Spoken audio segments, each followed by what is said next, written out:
சீமான் அவங்க பேசுறத வந்து நான் அது ஒரு பெருசா எடுத்துக்க கிடையாது. காரணம் எப்படின்னு பாத்தீங்கன்னா, ஒரு குறிப்பிட்ட இயக்கத்தை சார்ந்து அவங்க நிறைய பேசியிருக்காங்க. அந்த இயக்கத்தின் தலைவர்களையும் இங்க கொச்சையா பேசியிருக்க களங்கள் நம்ம ஆடியோ மூலம் கேட்டிருக்கோம். ஸோ அதே மாதிரி தான் அவங்க கட்சியில இருக்கக்கூடியவங்கள இவங்க தான் எனக்கு பெரிய பெண்ணுக்கு நான் முன்னுரிமை கொடுப்பேன்பாங்க. அதுக்கு பிறகு வேற ஒரு வார்த்தையை சொல்லி அந்த பெண்களை திட்டுவாங்க. ஸோ அவங்களுடைய ஒரு நிலைப்பாடற்ற ஒரு தன்மை கொண்ட ஒரு மனிதர் தான் சீமான். உடனே சீமான் அவங்க எதை பேசிட்டாங்கன்னா, சீமான் அவங்க இந்த தமிழகம் எப்படி அடையாளப்படுத்துச்சு, திரைத்துறையை வச்சு தானே சீமான் அவங்களை அடையாளப்படுச்சு. இல்லை அவர் அதுக்கு முன்னாலே பிறக்கும் பொழுதே அவர் வந்து அரசியல் பேசி தமிழ் தேசியத்துக்காக உயிரை விட்டு வந்தவரா? கருத்து சுதந்திரத்தை குறித்து பெருவாரியாக பேசியது திராவிட முன்னேற்ற கழகம். அவங்களுடைய ஆரம்ப கட்டங்களிலிருந்து பாத்தீங்கன்னா கருத்து சுதந்திரத்தை தான் அவங்க பெருசா பேசுவாங்க. ஆனால் அவங்களுடைய ஆட்சி காலத்தில் தான் கருத்து சுதந்திரத்தை இப்பொழுது இழக்கக்கூடிய ஒரு நிலைமை இருக்கு. இந்திரா காந்தி அம்மையார் மிசா கொண்டு வந்த பொழுது எப்படி ஒரு நிலைமை இருந்ததோ அப்படிதான் இந்திரா காந்தி அம்மையார் ஆதரிக்கக்கூடிய தலைவர்களுக்கு பாராட்டும் அவங்களுக்கு வெளியே இருக்கக்கூடிய ஒரு சூழலும் அமைஞ்சிச்சு. இந்திரா காந்தி அம்மையாரை யாரெல்லாம் எடுத்தாங்களோ அவங்களை தூக்கி உள்ள போட்டாங்க. இதுதான் நடந்துச்சு. இப்ப ஏறக்குறைய அதுதான் நடந்துகிட்டு இருக்கு. விஜய் அவங்கள அரசியல் ஆரம்பிச்ச பொழுது எல்லாருடைய விமர்சனமும் என்ன சொன்னாங்கன்னா, ஒரு கொஞ்சம் ஓட்டு எடுப்பாருப்பா, இப்படிதான் எல்லாரும் பரவலா பேசப்பட்டுச்சு. அதுக்கு பிறகு சொன்னாங்க ஒரு 10% ஓட்டு எடுத்துருவாரு, நடுநிலையாளர்கள் ஓட்டு அப்படின்னாங்க. அது பிறகு 15% எடுப்பாருப்பா, அப்படின்னா கூட்டம் கூடுது 15% எடுப்பாங்க அப்படின்னாங்க. இன்னொன்று பதத்தையும் வச்சாங்க, ஒரு நடிகருக்குன்னா கூட்டம் வரந்தாருச்சு. அந்த சீமான் அவரே சொன்னாரு, நயன்தாரா வந்தா கூட்டம் வராதா அப்படின்னு. இப்ப அதே சீமானம் அவங்க வந்து விஜய் அவங்களுடைய வளர்ச்சியை பார்த்து பயந்து போய் இருக்கக்கூடிய களங்கள் ஏற்படுது. எல்லாரும் சொல்றாங்க, இளைஞர்கள் எதிர்பார்த்துக்கிட்டு இருக்காங்க விஜய் அவங்களுடைய ஆட்சி வர வேண்டும் என்று இளைஞர்கள் எதிர்பார்த்துக்கிட்டு இருக்காங்க. அப்படி இல்லைங்க. ஒட்டுமொத்தமா நீங்க தமிழகத்தில் இருக்கக்கூடிய பெண்கள்ல இருந்து ஆண்கள் வர யார்கிட்ட வேணாலும் போய் கேளுங்க, அடுத்தது யார் ஒரு மாற்றம் இருக்கட்டுப்பா, விஜய் அவங்க வரட்டு அப்படின்னு நினைக்கிறாங்க. ஏன் அந்த காரணத்தை சொல்றாங்கன்னு பாத்தீங்கன்னா, இன்று தமிழகத்தில் இருக்கக்கூடிய அனைத்து கட்சிகளும் தங்களுடைய சொந்த பணத்தில் அவங்க செலவு செய்து கட்சியை வளர்த்திருக்காங்கன்னா இல்லை, யாருமே இல்லைங்க. அது உண்மை, பதிவு செய்யக்கூடிய ஒரு உண்மை. ஆனால் விஜய் அவங்க வந்து தன்னுடைய சொந்த பணத்தை எடுத்து தான் அவங்களுடைய அந்த செலவுகள் அனைத்துமே செஞ்சிருக்காங்க. யார்கிட்டையும் நிதி திரட்டல, யாருடைய காசையும் அவர் வாங்கல, யாருக்கிட்டையும் போய் எங்க கட்சி வளர்ச்சிக்கு நீங்க இவ்வளவு கொடுங்கன்னுட்டு எந்த விதமான இதுவும் வாங்கல. தன்னுடைய சொந்த பணத்தை எடுத்து அவர் செலவு பண்ணி மக்களுக்கு நல்லது செய்யணும்னு வந்திருக்காரு. தேர்தல் நெருங்க நெருங்க தமிழக வெற்றி கழகம் வந்து முதன்மையான களத்தை நோக்கி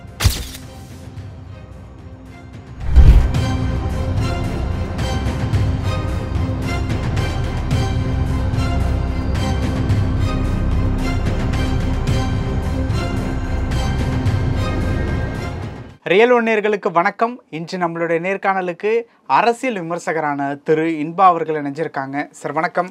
வணக்கம். எப்படி இருக்கீங்க? நல்லா இருக்கேன் சார். இப்போ சமீப நாட்களாக இந்த ஒரு வாரத்திற்கு மேலே கரூர் சம்பவம் தொடர்பான பல விஷயங்கள் வந்து நடந்துருச்சு. பட் இந்த ஒரு விஷயத்தில் திமுக எடுத்திருக்கக்கூடிய நிலைப்பாடுகள், அதனுடைய செயல்பாடுகள் எல்லாத்தையும் வச்சு பார்க்கும்போது பின்னணியில் ஏதாவது பெருசாக பிளான் பண்ணுற மாதிரி ஏதாவது வேலைகள் ஏதாவது தெரியுதா? எப்படி சார்? இல்லை, சமீபத்தில் நான் எல்லா ஊடகத்தையும் பார்த்தீங்கன்னா உங்களுக்கு அதில் உண்மை தெரியும். காரணம் என்னன்னு பார்த்தீங்கன்னா, கரூரில் அந்த துயர சம்பவம் நடக்குது. அது விபத்து என்கின்ற அந்த கோணத்தில் பார்த்துருந்தா அதுக்கு அடுத்த நாளே இவங்க வந்து ஒரு விமர்சனத்தை எடுத்திருக்க மாட்டாங்க. விஜய் அவர்களையும் விஜய் தாவேக தொண்டர்கள் மீதும் ஒரு கடுமையான விமர்சனத்தை எடுத்திருக்கக்கூடிய களம் அங்கு அமையாது. ஆனால் கடுமையான விமர்சனங்கள் வைக்கப்பட்டது. அதுவும் குறிப்பாக அவர்களை ஆதரித்து கொண்டு இருக்கக்கூடிய இந்த யூடியூப் நடத்துகிறவங்க, டிவி நடத்துகிறவங்க, இவங்க அவ்வளோ பேருமே, அவங்களை ஆதரிச்சிட்டு இருக்க அத்தனை பேருமே தனியான ஒரு, அதாவது எப்படின்னா ஒருத்தரை வந்து நம்ம ரொம்ப கேவலமாக பேசுவோம்ல, அந்த ஒரு நடைமுறையை எடுத்துக்கிட்டு ஒட்டுமொத்தமாக விஜய் அவங்கள மீறியும் அந்த தாவேகா தொண்டர்கள் மீதும் கடுமையான விமர்சனங்களை வைத்தாங்க. அதுவும் குறிப்பாக பார்த்தீங்கன்னா பயந்து ஓடிட்டாங்க, இவங்களுக்கு எதுவுமே தெரியல, அப்படி நிறைய, அதாவது அரசியல் ரீதியான நிறைய தாக்குதல் நடத்தினாங்க. இல்லை, இன்னைக்கு கூட சீமான் அவர்கள் ஒரு விஷயம் வந்து சொல்லியிருக்காங்க. தமிழ்நாட்டை பொறுத்த வரைக்கும் ஒரு பக்கம் குடிச்சு சாகுறாங்க அப்படின்னா இன்னொரு பக்கம் கூத்தாடியை பார்த்து சாகுறாங்க அப்படின்ட்டு ஒரு விமர்சனம் வச்சிருக்காரு. இல்லை, சீமான் அவங்க வைக்கிற வந்து நான் எல்லாம் அது ஒரு பெரிய விமர்சனமாக பார்க்குறது கிடையாது. அவர் நமக்கு நேரப்போக்குக்கு ஒரு ஆள் பேசணும்ல. 35 லட்சம் ஓட்டு இருக்கு. இல்லை, 35 லட்சம் ஓட்டு வந்து அது வந்து எப்படின்னா அவர் பேசிய தமிழ் தேசியங்கிற அந்த வார்த்தையை பார்த்து மயங்கி அவங்க போட்ட ஓட்டு தான் அந்த ஓட்டுகள் எல்லாம். சீமான் அவங்க பேசுறத வந்து நான் அது ஒரு பெருசாக எடுத்துக்க கிடையாது. காரணம் எப்படின்னு பார்த்தீங்கன்னா, ஒரு குறிப்பிட்ட இயக்கத்தை சார்ந்து அவங்க நிறைய பேசியிருக்காங்க. அந்த இயக்கத்தின் தலைவர்களையும் இங்கே கொச்சையாக பேசியிருக்க களங்கள் நம்ம ஆடியோ மூலம் கேட்டிருக்கோம். ஸோ அதே மாதிரி தான் அவங்க கட்சியில் இருக்கக்கூடியவங்கள இவங்க தான் எனக்கு பெரிய பெண்ணுக்கு நான் முன்னுரிமை கொடுப்பேன்பாங்க. அதுக்கு பிறகு வேற ஒரு வார்த்தையை சொல்லி அந்த பெண்களை திட்டுவாங்க. ஸோ அவங்களுடைய ஒரு நிலைப்பாடற்ற ஒரு தன்மை கொண்ட ஒரு மனிதர் தான் சீமான். உடனே சீமான் அவங்க எதை பேசிட்டாங்கன்னா, சீமான் அவங்க இந்த தமிழகம் எப்படி அடையாளப்படுத்துச்சு, திரைத்துறையை வச்சு தானே சீமான் அவங்களை அடையாளப்படுச்சு. இல்லை அவர் அதுக்கு முன்னாலே பிறக்கும் பொழுதே அவர் அரசியல் பேசி தமிழ் தேசியத்துக்காக உயிரை விட்டு வந்தவரா? இல்லை, அப்படி இல்லையே. அவர் 2 படத்துக்கு முதல்ல ஒரு படத்துக்கு வசனம் எழுதினாரு, அதுக்கு பிறகு ஒரு 3, 4, 5 படத்தை ஏதோ இயக்குனாரு. அதுக்கு பிறகுதான் அவரை சீமாங்கிற ஒரு அடையாளம் எல்லாருக்கும் தெரிய ஆரம்பிச்சிச்சு. இப்போ நீங்க நடிகர்களை பார்த்து போறீங்கன்னா, இந்த தமிழகத்தில் ஆட்சி பீடத்துல இருந்து ஆட்சி பண்ண அத்தனை பேருமே நடிகர்களை மையப்படுத்தி தாங்க ஆட்சி பண்ணியிருக்காங்க. யாருமே நடிகர்கள் இல்லாம யாருமே ஆட்சி பண்ணல. அது யாரா இருந்தாலும் சரி, காங்கிரஸ்ல இல்லை. இந்த சம்பவத்துக்கு வருவோம். இப்போ இந்த சம்பவத்தை பொறுத்த வரைக்கும் சென்னை உயர்நீதிமன்றத்தில் அந்த நடந்த ஒரு வாதம் அப்படிங்கிறது கோர்ட்டுக்குள்ளே நடந்தது என்ன அப்படிங்கிறது விமர்சிக்கிறது கண்டெம்ப்ஸ் ஆஃப் த கோர்ட்டு.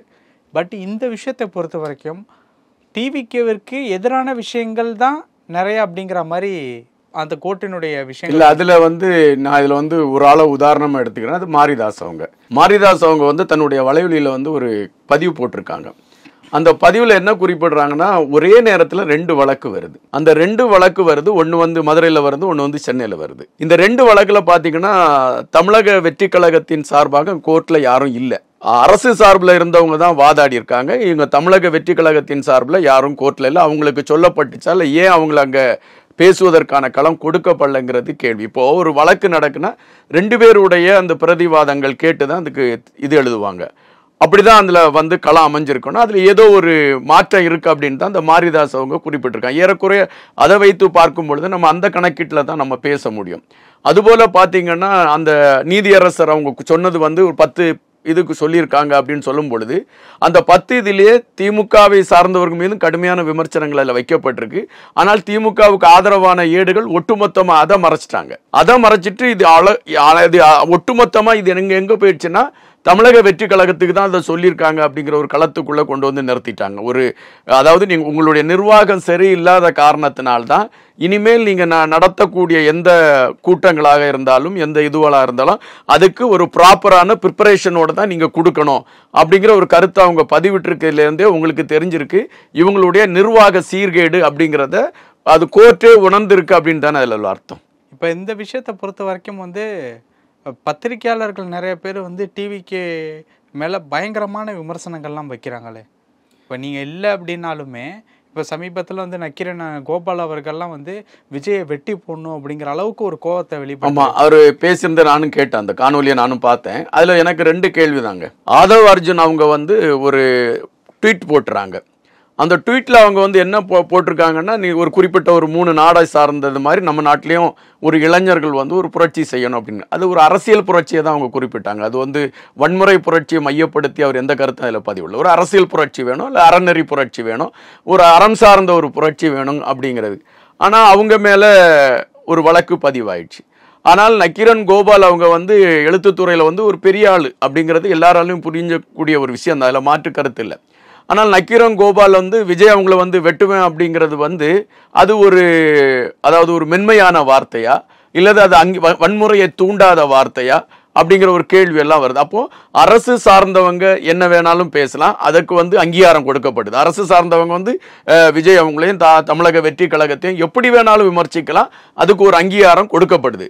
ஆனால் அரசு சார்ந்து ஒரு சின்ன கருத்து எடுத்து வைத்தாலும் உடனடியாக அவங்க மேல சட்டம் பாயுது, இல்லைன்னா அவங்க வரம்பு மீறி பேசிட்டாங்க, இல்லைன்னா அரசுக்கு எதிராகவோ இல்லை வன்முறை தூண்டக்கூடிய வழியில் பேசுறாங்க அப்படின்ட்டு ஒரு கருத்தை கொண்டு வந்துறாங்க. கருத்து சுதந்திரத்தை குறித்து பெருவாரியாக பேசியது திராவிட முன்னேற்ற கழகம். அவங்களுடைய ஆரம்ப கட்டங்களிலிருந்து பார்த்தீங்கன்னா கருத்து சுதந்திரத்தை தான் அவங்க பெருசாக பேசுவாங்க. ஆனால் அவங்களுடைய ஆட்சி காலத்தில் தான் கருத்து சுதந்திரத்தை இப்பொழுது இழக்கக்கூடிய ஒரு நிலைமை இருக்கு. இந்திரா காந்தி அம்மையார் மிசா கொண்டு வந்த பொழுது எப்படி ஒரு நிலைமை இருந்ததோ அப்படிதான் இந்திரா காந்தி அம்மையார் ஆதரிக்கக்கூடிய தலைவர்களுக்கு பாராட்டும் அவங்களுக்கு வெளியே இருக்கக்கூடிய ஒரு சூழலும் அமைஞ்சிச்சு. இந்திரா காந்தி அம்மையாரை யாரெல்லாம் எதிர்த்தாங்களோ அவங்கள தூக்கி உள்ள போட்டாங்க. இதுதான் நடந்துச்சு. இப்போ ஏறக்குறைய அதுதான் நடந்துகிட்டு இருக்கு. இந்த சம்பவத்தை பொறுத்த வரைக்கும் உதயநிதி அவர்களுடைய பேச்சு அப்படிங்கிறது ரொம்ப அமைதியாகவே இருக்கு. அன்னைக்கு அந்த ஒரு நாள் அப்படிங்கிறதே துக்க அனுசரிப்புக்காக வந்து இல்ல அது உதயநிதி அவங்க மேலதான் விமர்சனம் வந்துருச்சே. என்னது நீங்க வந்து கரூர்ல வந்து அந்த மக்கள் அந்த துயர சம்பவத்துல மாட்டி ஒரு இறப்பை சந்திச்சிட்டாங்க அப்படின்னு ஒன்று ஒரு துபாயில இருந்து வந்தாரு. வந்து பார்த்துட்டு ஒரு அதாவது போட்டோக்கு மட்டும் அவர் ஒரு பெரிய அவர் அப்படி நின்று படத்தை கொடுத்துட்டு அவர் போயிட்டு அங்க போய் அவர் ஜாலியா தான் என்ஜாய் பண்ணிட்டு இருந்தார் அப்படிங்கிற ஒரு விமர்சனம் வந்துருச்சு. இது பலரும் எடுத்து வச்சுட்டாங்க. அதாவது ஊடகத்துல பேசக்கூடிய பலரும் எடுத்து வைத்தாங்க. அதை பத்தியே உங்களுக்கு தெரிஞ்சிருக்கும்னு நினைக்கிறேன். நிறைய பேர் எடுத்து வச்சிட்டாங்க. ஸோ தன் மீது ஒரு விமர்சனம் இருக்கச்சமே இன்னொரு அவர் வந்து நம்ம மேல இவ்வளவு விமர்சனம் இருக்கச்சமே வந்து இல்ல நாங்க வந்து அந்த மக்களுக்காக அப்படி நின்னோம் இப்படி நின்னோம்னா சொல்லக்கூடிய களங்கள் இல்லை. அதுல வந்து அதனாலதான் அவர் வந்து கொஞ்சம் அமைதியா இருக்கக்கூடிய வாய்ப்புகள் இருக்கு. பேசுனா விஜய் விசஸ் உதயநிதி அப்படிங்கிற டேர்ம் மாறிடும் அப்படிங்கிறதுக்காக அந்த அமைதியை காக்குறாங்களோ? அப்படியெல்லாம் இல்லை சார். இப்போ வந்து விஜய் அவங்க வந்து சொன்னதை தெளிவாக அவங்க பண்ணியிருக்காங்க சார். இதில் வந்து நீங்கள் வந்து அந்த அரசியல் களத்தை பார்த்தீங்கன்னா உங்களுக்கே தெரியும். விஜய் அவங்கள அரசியல் ஆரம்பித்த பொழுது எல்லாருடைய விமர்சனமும் என்ன சொன்னாங்கன்னா ஒரு கொஞ்சம் ஓட்டு எடுப்பாருப்பா, இப்படி தான் எல்லாரும் பரவலாக பேசப்பட்டுச்சு. அதுக்கு பிறகு சொன்னாங்க ஒரு 10% ஓட்டு எடுத்துருவார், 10 நடுநிலையாளர்கள் ஓட்டு அப்படின்னாங்க. அது பிறகு 15% எடுப்பாருப்பா, அப்படின்னா கூட்டம் கூடுது 15% எடுப்பாங்க அப்படின்னாங்க. இன்னொன்று பதத்தையும் வச்சாங்க, ஒரு நடிகருக்குன்னா கூட்டம் வரந்தாருன்னு அந்த சீமான் அவரே சொன்னார், நயன்தாரா வந்தா கூட்டம் வராதா அப்படின்னு. இப்ப அதே சீமானம் அவங்க வந்து விஜய் அவங்களுடைய வளர்ச்சியை பார்த்து பயந்து போய் இருக்கக்கூடிய களங்கள் ஏற்படுது. விஜய் அவங்க வந்து ஒரு பிரச்சாரத்துல சொல்றாங்க, அடுத்த இந்த தேர்தலில் வந்து திமுகவா நாங்களான் தான் வரும் அப்படின்னு சொன்னாங்க. இன்னைக்கு பாத்தீங்கன்னா எந்த ஊடகமாவது அண்ணா திமுகவான்னு எழுதிக்கிட்டு இருக்கு. தமிழக வெற்றி கழகமா திமுகவான்னு தான் எழுத ஆரம்பிச்சிட்டாங்க.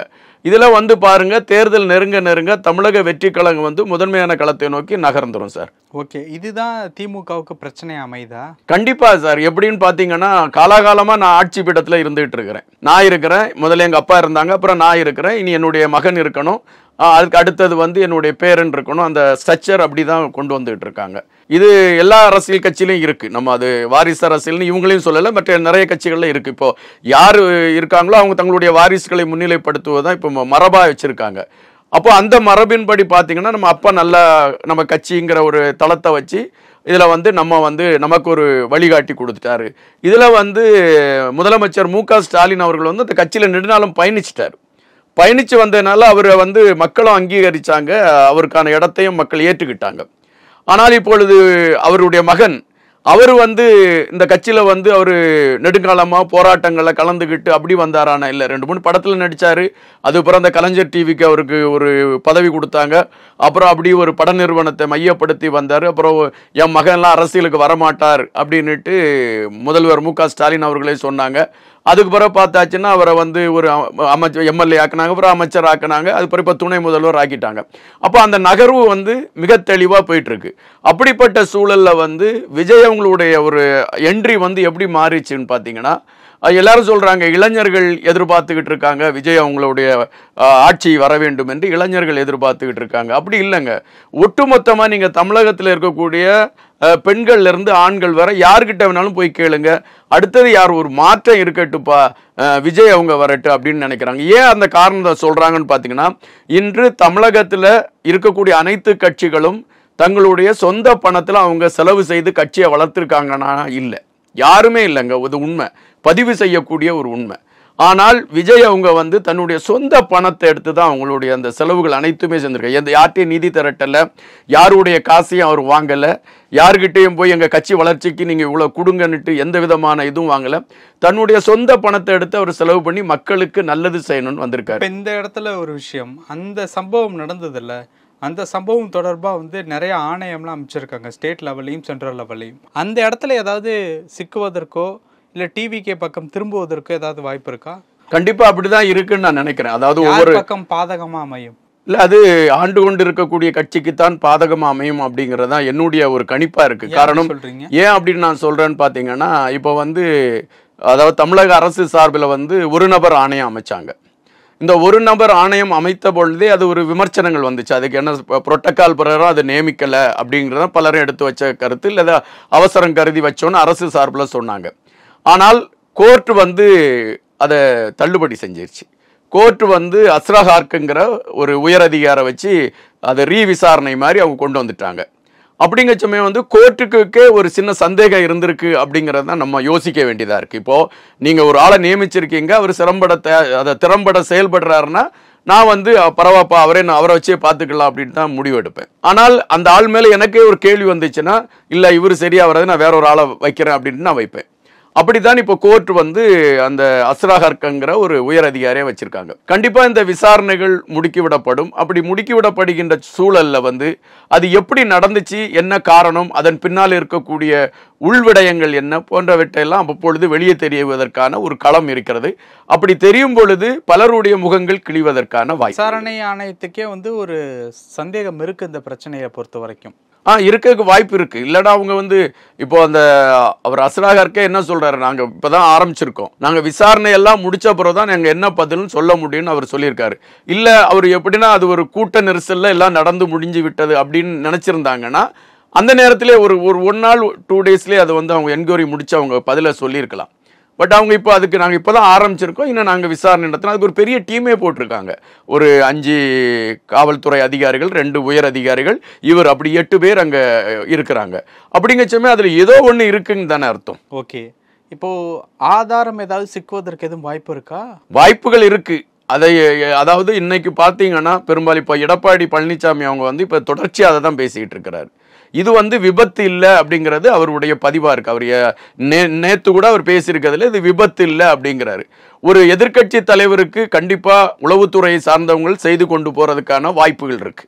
ஏன்னா எப்படி ஆளுங்கட்சிக்கு உளவுத்துறை செய்திகளை கொண்டு போகுது, அதே மாதிரி எதிர்க்கட்சிக்கும் ஆதரவான உளவுத்துறையை சார்ந்தவங்க இருப்பாங்க. அவங்க கொண்டு போயிருக்கக்கூடிய செய்தியின் அடிப்படையில் தான் ஒரு எதிர்க்கட்சி தலைவர் சொல்ல முடியும். இது எதிர்க்கட்சி தலைவர் சொல்கிறார் அப்படிங்கிறது மட்டும் பார்க்க முடியல. பெரும்பாலான பொதுமக்கள் மத்தியிலே அப்படி ஒரு சந்தேகம் வந்துருச்சு. அதாவது ஏதோ ஒன்று நடந்திருக்கு அப்படிங்கிறது பெரும்பாலான பொதுமக்களை மையப்படுத்தி அவங்கள்ட்டே ஒரு சந்தேகம் எழும்பியிருக்கு. அந்த சந்தேகத்திற்கான விடை இந்த விசாரணைக்கு பின்னால் நமக்கு கண்டிப்பா தெரியும். பல விஷயங்கள் பேசணும். நேரத்துக்கு ரொம்ப நன்றி சார். வணக்கம்.